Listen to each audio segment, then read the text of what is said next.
তো আমরা যারা ফেসবুক পেজ ব্যবহার করি, ঠিক আছে, ফেসবুক পেজটা আদৌ মনিটাইজেশন পাবে কিনা, ঠিক আছে, কোনো ইস্যু এসছে কিনা সেটা আমরা চেক করব কীভাবে। তো সেটা করার জন্য আমরা প্রথমে ফেসবুকটা ওপেন করে নেবো। ওপেন করে নেওয়ার পরে আমাদের যে পেজটা আছে সেটা লগ ইন করে নেবো। লগ ইন করে নেওয়ার পরে এখানে যে কোনায় যে থ্রি ডট দেখতে পাচ্ছ এখানে ক্লিক করবে।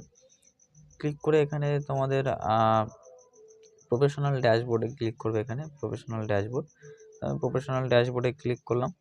ক্লিক করার পরে তোমরা এখানে নিচের দিকে স্ক্রল করে যাবে। নিচের দিকে স্ক্রল করে যাওয়ার পরে এখানে তোমরা দেখতে পাচ্ছ পেজ রিকমেন্ডেশন, এখানে ক্লিক করবে। ক্লিক করার পরে এখানে দেখতে পাচ্ছ পেজ স্ট্যাটাস, এই যে পেজ স্ট্যাটাসের এখানে ক্লিক করবে।